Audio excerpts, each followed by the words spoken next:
तो चलो ठीक है, आप जो कमेंट करोगे उस हिसाब से फ्यूचर वीडियोस भी आएंगे रिवीजन के, बट पहले अपन अपना लास्ट स्टैंडर्ड कर लेते हैं सीरीज का ऐसे 805। तो पहले मैंने आपको ऐसे 800 कराया, फिर उसके बाद ऐसे 810 कराया, और अब ऐसे 805 करा रहा हूँ, ठीक है। तो ऐसे 805 क्या है sir, special considerations with respect to audit of single financial statements and specific element, accounts और items of a financial statement. Sir हम यहाँ पे ऑडिट किस चीज़ का कर रहे हैं पता है, एक सिंगल एलिमेंट का कर रहे हैं, या एक सिंगल फाइनेंशियल स्टेटमेंट का कर रहे हैं, या एक स्पेसिफिक आइटम का कर रहे हैं। मान लो मैनेजमेंट ने मेरे को बोला कि ऑडिटर साहब आप तो एक काम करो, खाली बैलेंस शीट को ऑडिट करके दे दो, यानी सिंगल फाइनेंशियल स्टेटमेंट का ऑडिट।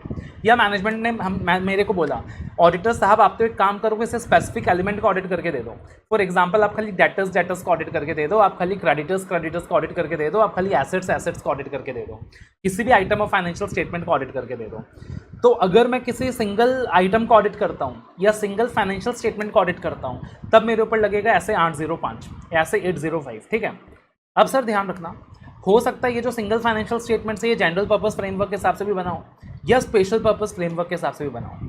अगर ये सिंगल फाइनेंशियल स्टेटमेंट या specific element special purpose framework के हिसाब से बना होगा तो ऐसे 800 भी लग जाएगा, तो ऐसे 800 भी लग जाएगा, और इस केस में ऐसे 800 प्लस 805 दोनों एप्लीकेबल हो जाएंगे। अब यहाँ पे स्कोप ऑफ द एसे क्या है, this SA deals with the special considerations in the application of those SAs to an audit of single financial statement or the specific element, account or item. The single financial statement or the specific element, account or item may be prepared in accordance with general or special purpose framework. अब ये ऐसे कब apply नहीं होगा, ये point important है, important mark कर लीजिए। बोला सर मान लीजिए मैं कॉम्पोनेंट ऑडिटर हूँ, मान लीजिए मैं प्रिंसिपल ऑडिटर हूँ। अब मैंने कॉम्पोनेंट के ऑडिटर को बोला, क्या बोला मैंने कॉम्पोनेंट के ऑडिटर को कि भाई मेरे को कंसोलिडेशन के पर्पस के लिए ना थोड़ा सा तेरा हेल्प चाहिए, तो तू एक काम कर, थोड़ा सा ये प्रोसीजर इन्वेंट्री के ऊपर लगा के मेरे को एक रिपोर्ट दे दे, या तू थोड़ा सा ये प्रोसीजर डेटर के ऊपर लगाकर मेरे को थोड़ा बता दे। तो वो जो कंपोनेंट का ऑडिटर है उसने मेरे अकॉर्डिंग, मेरे इंस्ट्रक्शन के अकॉर्डिंग, मतलब मैंने रिक्वेस्ट किया तो मेरे रिक्वेस्ट के अकॉर्डिंग उसने कुछ प्रोसीजर्स परफॉर्म कर लिए इन्वेंट्री के ऊपर या डेटर के ऊपर, और मेरे को एक रिपोर्ट इशू वगैरह कर दिया, तो सर यहाँ पे ऐसे 805 नहीं लगेगा, यहाँ पे ऐसे 805 नहीं लगेगा, ठीक है ना। जब मैनेजमेंट ऑडिटर को एंगेज कर रही है और किसी स्पेसिफिक एलिमेंट का ऑडिट करा रही है तब 805 लगेगा। तो this SA does not apply to the request of the component auditor issued as a result of work performed on the financial statement of a component at the request of principal auditor। पहले यहाँ पे word use किया था कि at the request of group engagement team, अब उसको काट के कर दिया principal auditor. For the purpose of audit of CFS, पहले लिखते थे ग्रुप फाइनेंशियल स्टेटमेंट, अब उसको कर दिया audit of consolidated financial statement. इतना सा अमेंडमेंट है खाली इस पॉइंट में। फिर फाइनेंशियल स्टेटमेंट क्या है, स्पेसिफिक एलिमेंट के एग्जांपल्स, इसके एग्जांपल्स वगैरह दिए हैं, एक बार रीड कर लीजिएगा, एक बार गो थ्रू कर लीजिएगा। वापस से इस स्टैंडर्ड को भी हम उन्हीं 3 कैटेगरीज में बांटेंगे। Consideration when accepting the engagement, planning and performing reporting, considerations when accepting the standard, considerations when accepting the standard. अब सर यहाँ ध्यान रखिएगा, यहाँ एक्सेप्टिंग द स्टैंडर्ड में ऐसे 210 वाली बातें नहीं आएंगी, यहाँ एक्सेप्टिंग द स्टैंडर्ड में 210 वाली बातें नहीं आएंगी, यहाँ पे कुछ अलग ही आएगा, इसीलिए मैं स्टैंडर्ड को लास्ट में करा रहा हूँ ताकि कंफ्यूजन ना हो, ठीक है। ऐसे 210 वाली बातें आएंगी बट उसको अलग तरीके से प्रेजेंट किया गया है। यहाँ पे 210 की बात जो है अलग तरीके से प्रेजेंट किया गया है, उसके अलावा बहुत कुछ आ रहा है एप्लीकेशन ऑफ एसेस में। तो यहाँ एप्लीकेशन ऑफ एसेस में ध्यान रखिएगा, सबसे पहले ऐसे 200 की बात आएगी और ऐसे 570 के एक एग्जाम्पल का रेफरेंस दिया हुआ है, ऐसे 570 के एक एग्जाम्पल का रेफरेंस दिया हुआ है, और फिर उसके अलावा ऐसे 315 का एक टच है, और फिर ऐसे 210 की जिक्र की गई है। तो याद रखिएगा ये सारी एप्लीकेशन ऑफ एसेस के अंदर है। आपके ऐसे का नंबर याद रख लेते हो ना, आपके लिए याद रखना इजी रहता है, फिर एग्जाम में भी इजी होगा। अच्छा वो सिंगल एलिमेंट के और स्टैंडर्ड में सर ने बताया था एप्लीकेशन ऑफ एसे में ऐसे 200 की रिक्वायरमेंट याद रखना, ऐसे 570 का एक एग्जाम्पल याद रखना, 315 का एक टच है और 210, तो आपके लिए इजी बन जाएगा, थोड़ा सा याद रखना। सबसे पहले consideration when accepting the engagement, SA 200 क्या बोलता है, comply with the SAs relevant for audit, comply with the SAs relevant for audit. अगर आपको लगता है आप रेलेवेंट एसेस कंप्लाई नहीं कर पाओगे, ऑडिट एक्सेप्ट ही मत करना। इंपॉर्टेंट है भैया एमसीक्यू के लिए। अगर आपको लगता है कि आप रेलेवेंट एसेस कंप्लाई नहीं कर पाओगे for the audit purpose, audit accept ही मत करना। और डिटरमाइन करना whether the audit of single financial statement or specific element in accordance with the assess is practicable, कि सिंगल एलिमेंट का ऑडिट एसेस के अकॉर्डिंग करना प्रैक्टिकेबल है भी कि नहीं है। अगर प्रैक्टिकेबल नहीं है साहब तो ऑडिट एक्सेप्ट ही मत करना, अगर प्रैक्टिकेबल नहीं है तो ऑडिट एक्सेप्ट ही मत करना, या मैनेजमेंट से रिक्वेस्ट कर लेना कि इसे आप किसी और फॉर्म ऑफ एंगेजमेंट में चेंज कर दो, and other form of engagement में चेंज कर दो sir. For example compilation engagement, for example SRS 4400, तो SRS 4400 क्या बोलता है, एग्रीड अपॉन प्रोसीजर्स। तो एनीवेज आप विदाउट ऑडिट किए, विदाउट एश्योरेंस दिए, आप एग्रीड अपॉन प्रोसीजर्स तो परफॉर्म कर ही सकते हो और रिलेटेड सर्विस का रिपोर्ट तो इशू कर ही सकते हो। तो फॉर एग्जांपल मैनेजमेंट ने आपको डेटर्स को ऑडिट करने के लिए बोला था, बट आपको ऐसा लगा कि यार मैं डेटर्स को ऑडिट करूंगा तो ना एसेस के अकॉर्डिंग काम करना प्रैक्टिकेबल नहीं होगा, तो आप मैनेजमेंट से रिक्वेस्ट कर सकते हो कि या तो मैं ऑडिट एक्सेप्ट ही नहीं करूंगा, या तो आप मेरे को रिलेटेड सर्विस का काम दे दो, आप मेरे को बता दो क्या क्या प्रोसीजर्स परफॉर्म करने हैं, मैं वो प्रोसीजर्स परफॉर्म करूंगा और आपको रिपोर्ट इशू कर दूंगा। अगली चीज, compliance with the requirement of assets relevant to audit of SFS, single financial statement or specific element may not be practicable when auditor is also not engaged to audit the complete set of financial statements। बोला साहब आप ये भी देखना कि आपने complete financial statements का audit किया है क्या। हम ये नहीं बोल रहे कि कंप्लीट फाइनेंशियल स्टेटमेंट्स का आपने ऑडिट नहीं किया तो आप सिंगल एलिमेंट का ऑडिट नहीं एक्सेप्ट करोगे। जैसे 810 में क्या था कि अगर आपने ऑडिटेड फाइनेंशियल स्टेटमेंट का ऑडिट नहीं किया तो आप समरी का ऑडिट एक्सेप्ट मत करना। हम यहाँ आपको ये नहीं बोल रहे कि अगर आपने complete set of financial statements का ऑडिट नहीं किया तो आप सिंगल पर्पस का ऑडिट एक्सेप्ट मत करना, मगर आप देखना कि प्रैक्टिकेबल रहेगा कि नहीं रहेगा, प्रैक्टिकेबल रहेगा कि नहीं रहेगा।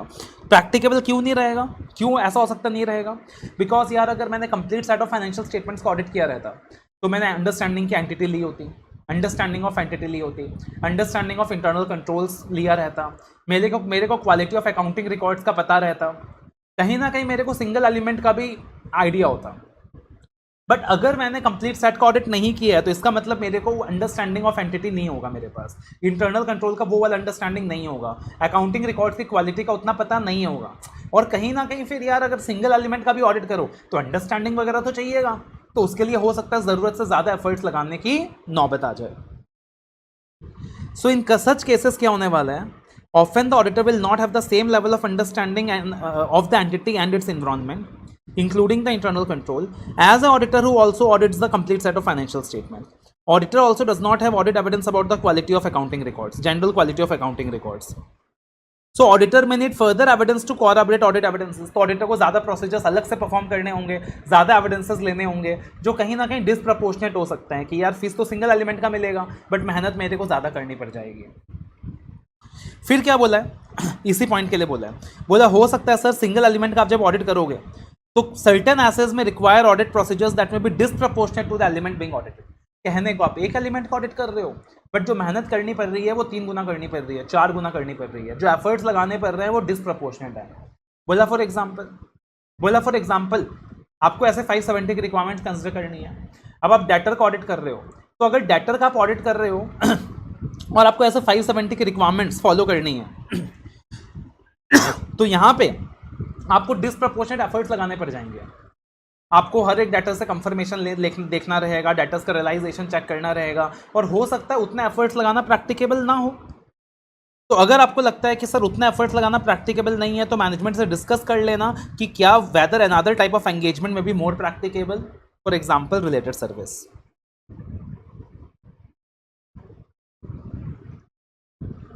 और फिर आता है एक्सेप्टेबिलिटी ऑफ एफआरएफ ऐसे 210। फिर आता है एक्सेप्टेबिलिटी ऑफ एफआरएफ ऐसे 210, that is SA 210 requires the auditors to determine acceptability of FRF.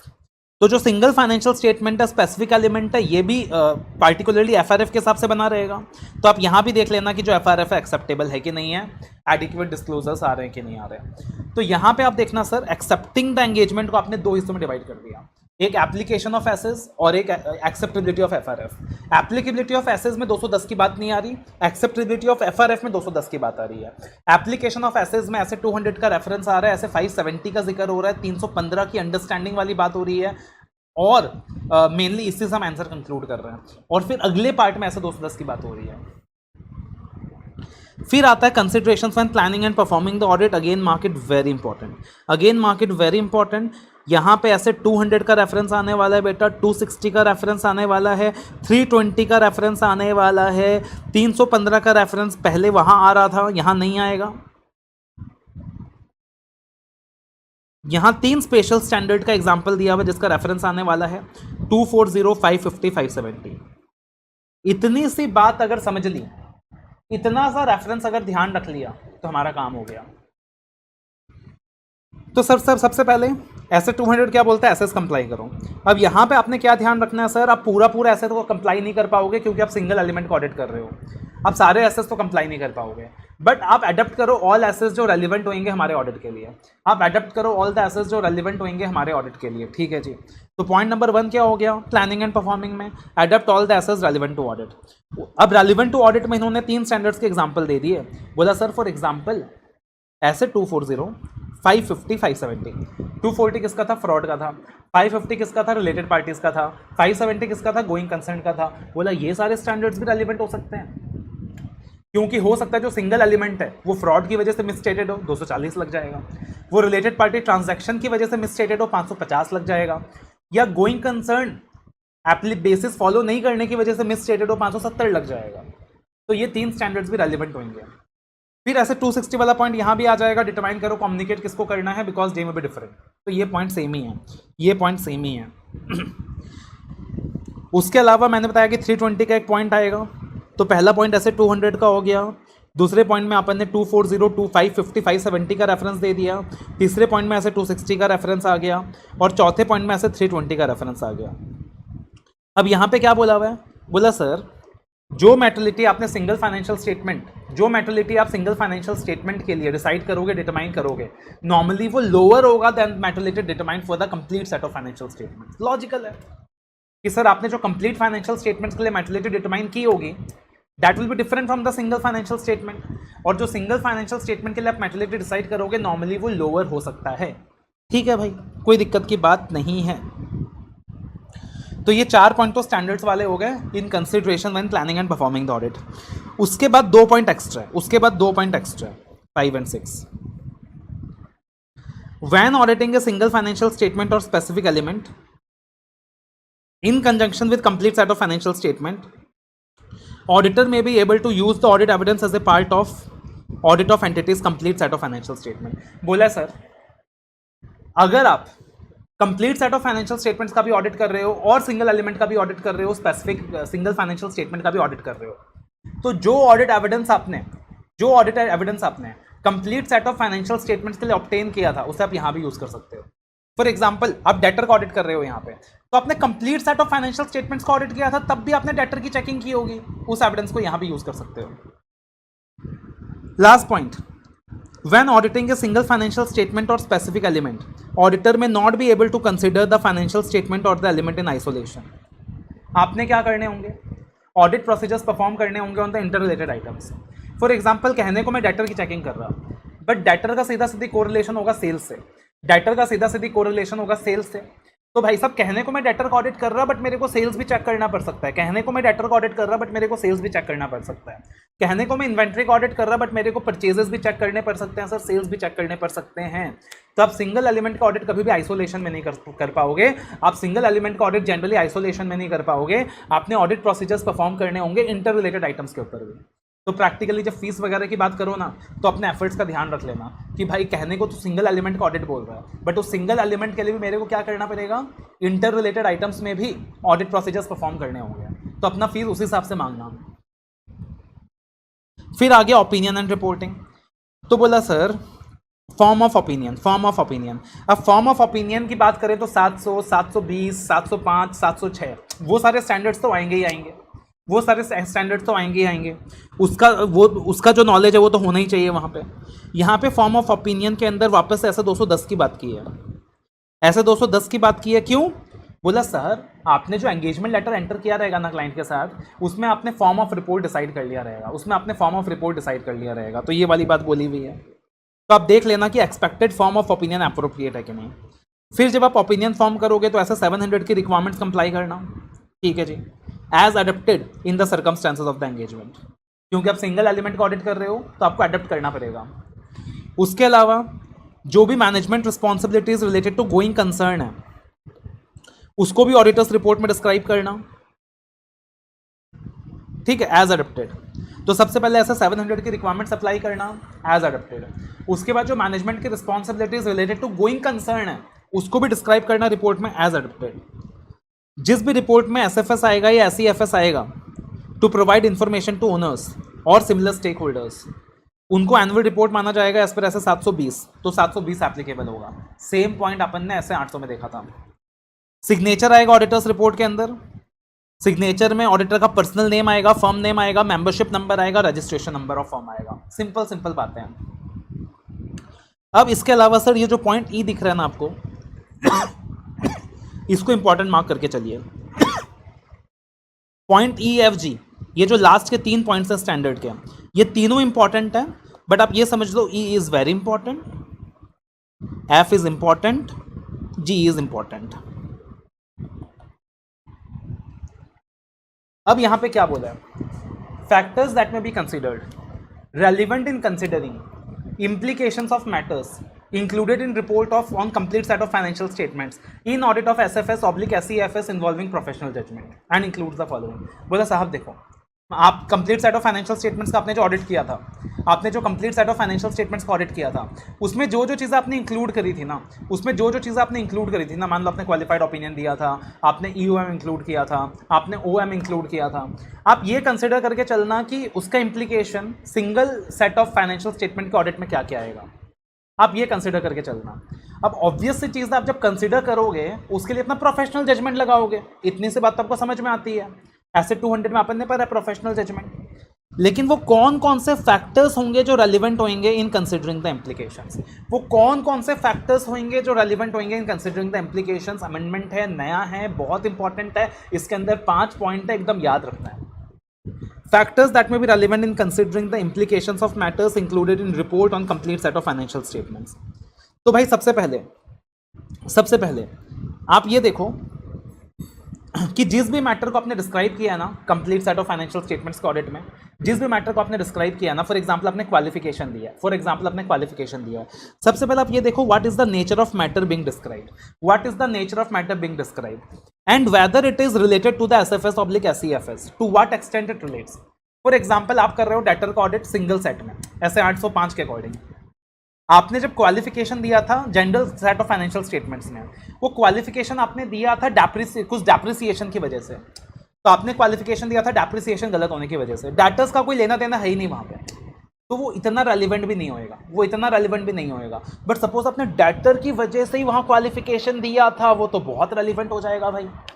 तो आप ये देखना what is the nature of matter being described and whether it is related to what is included in SFS/SEFS। दूसरी चीज आप ये देखना वो मैटर कितना परवेसिव है। अगर वो मैटर बहुत परवेसिव है, मान लो आपने उसमें एडवर्स ओपिनियन दिया था, वो तो बहुत ही परवेसिव है, तो उसका इंपैक्ट यहाँ आएगा ही आएगा। तो आप ये देख लेना कितना परवेसिव है। तो 2 बातें क्या हो गई, आप देख लेना nature of matter being described, extent to what it is included in the SFS/SEFS। दूसरा आप देख लेना परवेसिवनेस ऑफ मैटर डिस्क्राइब्ड। तीसरा आप देख लेना दोनों के AFRF में कितना डिफरेंस है। दोनों मतलब एक है audited financial statement, general set of financial statement, एक है सिंगल फाइनेंशियल स्टेटमेंट। दोनों के FRF में कितना डिफरेंस है।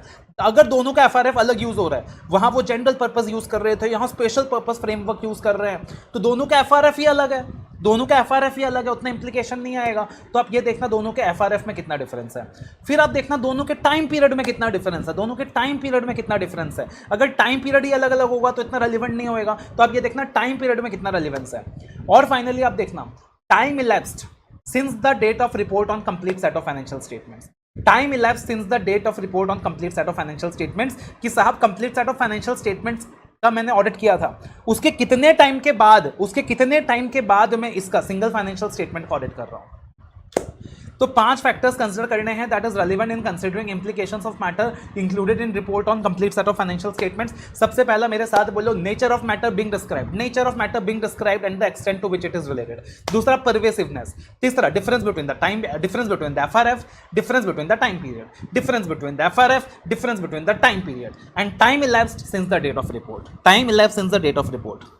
और सर एक क्लैरिफिकेशन है, क्लैरिफिकेशन क्या है? बोला सुनो सुनो सुनो, जो मैटर आपने जनरल पर्पस फाइनेंशियल स्टेटमेंट्स में रेफर किए थे, अगर उसका कोई इंप्लीकेशन नहीं भी है ना सिंगल फाइनेंशियल स्टेटमेंट में, स्पेसिफिक एलिमेंट फाइनेंशियल स्टेटमेंट में, आप तब भी चाहो तो उसका रेफरेंस दे सकते हो।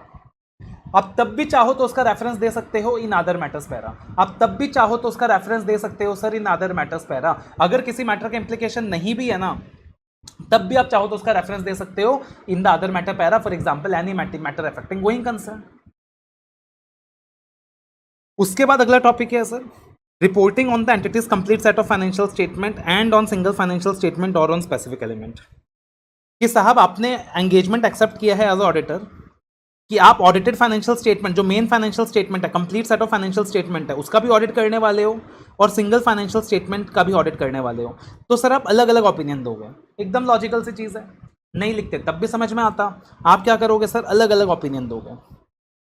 उसके बाद अगर ऑडिटेड फाइनेंशियल स्टेटमेंट या फिर ऑडिटेड स्पेसिफिक एलिमेंट और फाइनेंशियल स्टेटमेंट एक साथ पब्लिश की जा रही है एंटिटी के द्वारा, एक साथ क्या की जा रही है, पब्लिश की जा रही है। मैनेजमेंट एक ही रिपोर्ट में क्या कर रहा है, ऑडिटेड फाइनेंशियल स्टेटमेंट्स जो कंप्लीट सेट है वो भी पब्लिश कर रहा है, और सिंगल एलिमेंट का जो फाइनेंशियल स्टेटमेंट है, रिपोर्ट है, वो भी पब्लिश कर रहा है। तो एक चीज़ बताना भाई, दोनों डिफरेंशिएट होना चाहिए कि नहीं? डिफरेंशिएट होना चाहिए, दोनों डिफरेंशिएट होना चाहिए। यूज़र को ये नहीं लगना चाहिए एक है।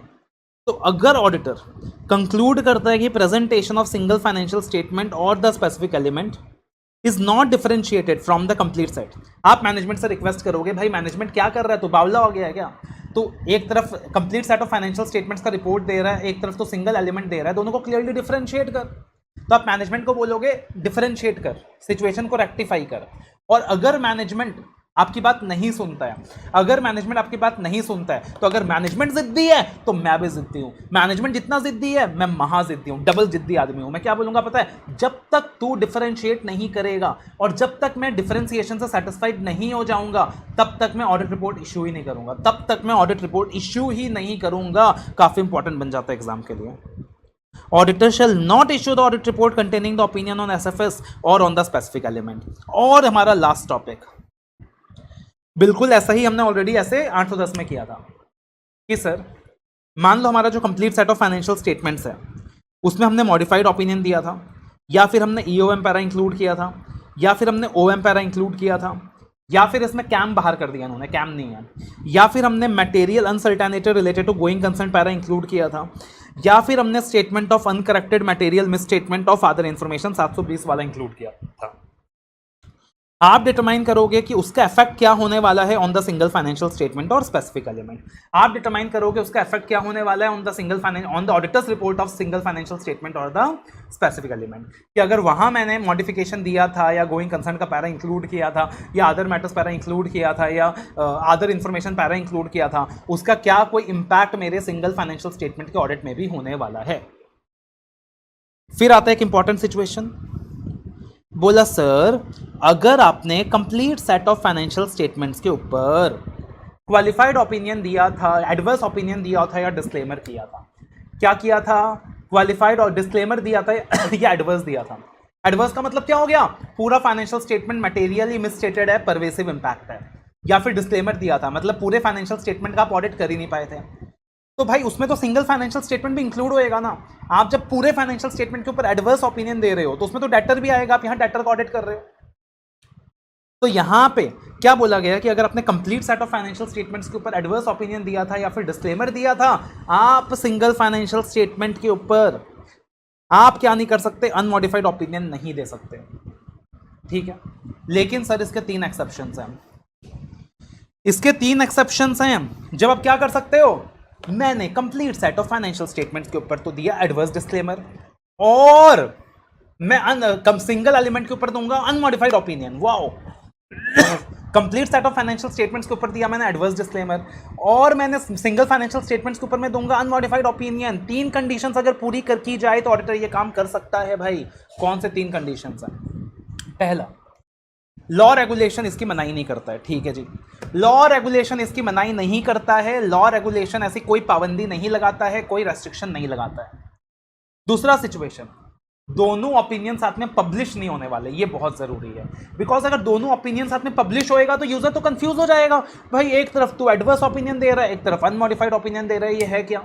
दोनों ओपिनियन एक साथ पब्लिश नहीं होने वाले, दोनों ओपिनियन एक साथ पब्लिश नहीं होने वाले। और तीसरी कंडीशन, सबसे important condition, specific element does not constitute a major portion of entity's complete set.